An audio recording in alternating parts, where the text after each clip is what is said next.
Bright, beautiful day, beautiful Sunday. Birds are flying around. You can hear them chirping, and we're continuing to wrap up the install for the Dometic. And as you can see here, I've masked off the Dometic fridge and have done so in order to get ready to prep for paint. And in the meantime, you know, I've had to go through this, and I was really surprised about the level of, quite frankly, the level of rust that is on here. I mean, when you get on here, and you can see I'm going to shine the light on it. When I first started doing this, even these areas you see that look clean, they had these little spider web spots where the paint, there was a little dot, and underneath the paint was a spider web of rust that was spreading. And I guess that's why they call it cancer, right? They call rust cancer for the most part. So we've gone around. You can see most of the trouble spots are where the moisture tends to congregate, and also where the door gasket was shot. So all along the bottom, up part of the side here, again, found a lot of little suspicious spots. So I decided it was just better to grind them all out and get it ready for paint.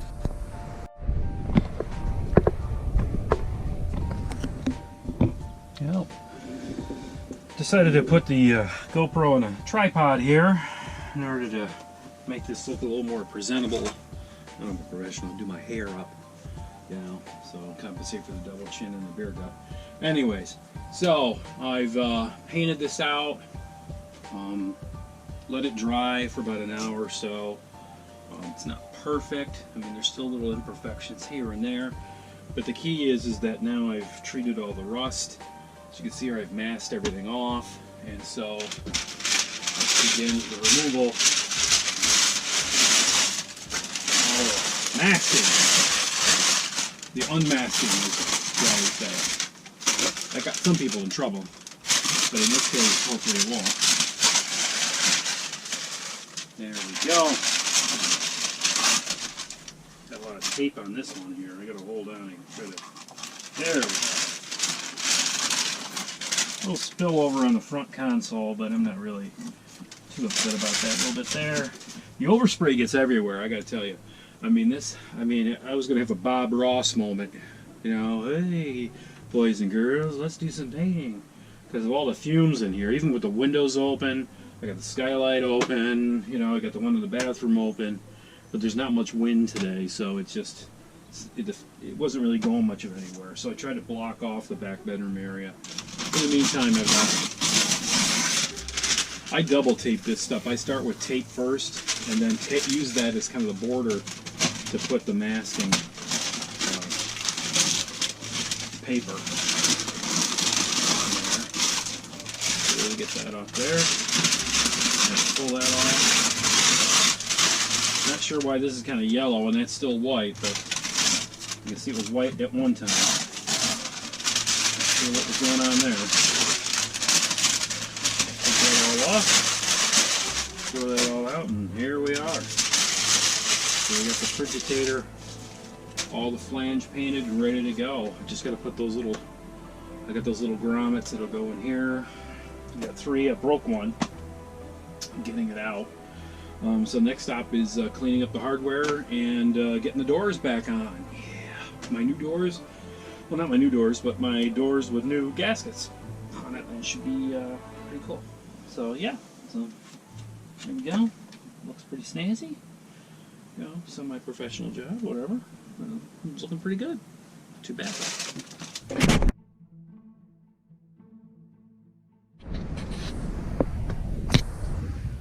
All right, so we've got some stuff going on here. We've got the, I pulled all the racks out. Got the masking off. This has all been repainted, and I did want to show you what's going on here. So this is the freezer door, and here's how the magnets work, just so you know. See that? There's the gasket.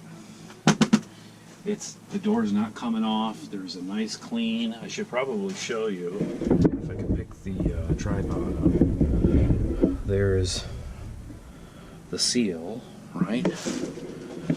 both sides. Let's check out both sides. And the seal is pretty good, gotta say. And that's only being held on by the magnet. That's not glue or anything. And so we've got that along with the, and of course I'm gonna try to put the tripod back about where it was to get you some idea of what we're talking about here. So I'm gonna take this door. This is the main fridge door. Put it down here. And again, it's not 100% mounted in its final position. But again, even with that heavy door, it stays right in place. And the seals, the new gaskets, are doing a great job. Obviously the magnet is holding everything in place that's within the gasket. I've got to do a little minor adjustment here because this particular, I'm going to try to move up into here. If you can see it, this door latch cracked. I didn't take it off. It bent down. I had to glue epoxy the tabs underneath, and one of the tabs broke off the end inside the slider. The idea is obviously with these old latches is that you're able to basically slide this thing across. Not everything's secured yet, and it locks. Obviously there's two little tabs on the doors, keeps the doors from popping open during travel. So that's what's going on there. I'm going to try to be careful with this. But yeah, so what I've got is two hinge parts. This one here, that's the middle hinge, tuna doors. This is the top hinge, so this is going to go up here and mount up here. There's a trim piece that's going to go up there. And then this piece mounts right inside here, and there's self-spacing screws that go in, so that's going to go there. There's already the bottom hinge is still in place. So I'm going to mount this in and get this all taken care of and get my doors back on. I'm very happy that everything seems to really fit well, seal well. Obviously you can tell from the fact that the magnets are just holding the doors on. Tells me, and as I look visually, I don't see any gaps. So good. I'm gonna get this thing put together. Works on LP. I'm gonna work on the 110 power issue. That'll be in the next video. There you go. We've got the hinge plate put in here. The one that's up top, I've got half of the trim piece put on. Turns out I need the other secondary hinge plate up over here to keep this trim piece in position, because otherwise it doesn't. The lock works pretty well. This whole thing seals up pretty tight. And because of the magnets here, I don't know what's going on with this, but we're gonna have to tweak that a little bit to see what's going on there.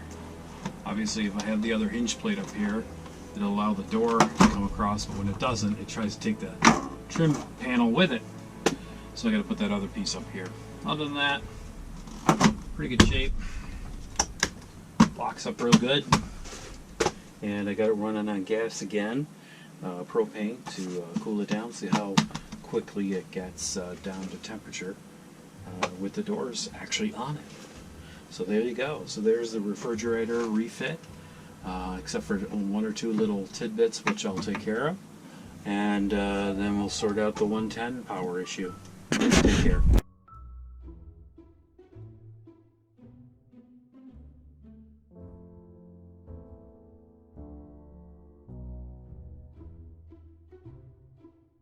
Well, I tried to use the shop vac using the internal power, 110 power, and that didn't work at all. And then I noticed my TV wouldn't come on. Usually the red light here works. And you know, checking my battery, it looks like it's on full charge. That's good. So it looks like I got, you know, full charge in the battery, but that's misleading because I have a battery charger on it. So anyways, this is off. My microwave is off, as you can see. And like, I can't tell. We've got to scooch around the fridge.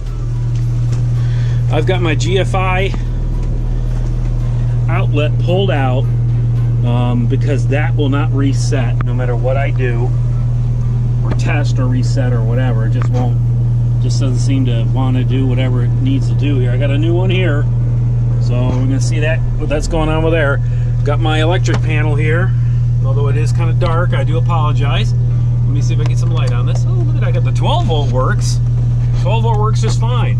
But meanwhile, these breakers, the main, the number 3, it's making that ping noise. It's not really like staying in position, and it's wiggling. I can wiggle this breaker, which you really shouldn't be able to do. And I'm going to turn the AC off. That's number 5. 3 is the main, 4 are the plugs. Those have been doing fine.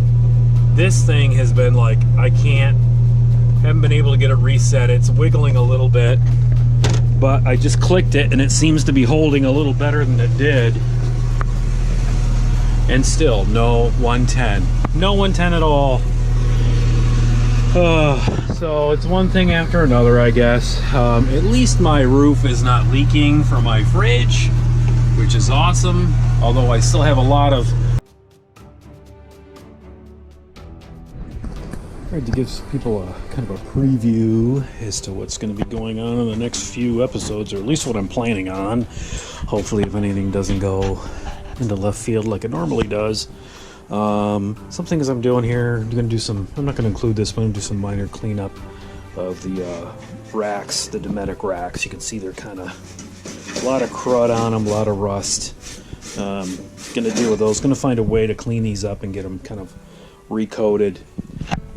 You know, they just get fatigued after a while. You can see they're all kind of rusty on the edges. Another thing I got in here, just to let you know, constantly working on the RV. Oh, there we go. Thanks from Vintage Trailer Supply, and there's some nice folks there, and they're out of Santa Fe, New Mexico. And what I have here is about 100 feet of argosy orange 1-inch trim band. And of course you knew the struggle if you've been a long-time subscriber with the orange here that is turning kind of, I don't know, less than orange, because I had to paint white trim and make it work. So I'm thinking I'm going to use this stuff, and I've got to replace the stuff down below because it's all kind of rotted and crusty. So I'm gonna try this out. This stuff. I've got 100 feet of it. It's not going to do the whole RV, but I'm going to first start with the trouble spots and see how it turns out. And so that's going to be one project. The other one is the 110 volt issue. I have not tried hooking it up to shore power as yet. I will do so as an effort to try to track down why it seems to be dead between the generator and the fuse box, main fuse panel. You'll also notice here I have a Dometic. Oh, I'm going to get that out of the way. Americana Refrigerator. This is a newer type Dometic. Yippee, because you know I'm a glutton for punishment here. And I got this for free. And that's not, yeah, those are filter cartridges for the house. Don't worry about it. You know, it's got a good size freezer. It's obviously a newer model. And it seems to be in really cool shape. It's got a lot of nice stuff in it. It's got a really nice switched light, which I just fixed on mine. But the bigger issue is it doesn't seem to be running too well. So between that and the fact that it needs a recall kit, which I do have, I just want to run that by folks because I know I did a part 1 of this. I have not forgotten everybody, but goodness knows we've gotten, here is the Dometic Recall Kit with all the appropriate diagrams, shielding sheet metal, all this good stuff I'm supposed to put together, along with some wiring adapters here and some, I guess, heat sensors, piezoelectric heat sensors. I do have the actual booklet for it as well. So I'm going to be trying to do a recall maintenance job on this fridge. I'm afraid the control board is shot. I've run it on gas. As you can see here, I've got a gas regulator. I've run it on propane and 12 volt. Was working for a while and then just stopped working. So we'll see how that turns out. Just lots of stuff going on here. Obviously in this workshop there's a lot of reorganization I need to do. I need to get my shelving back into my old Dometic and get everything cleaned up.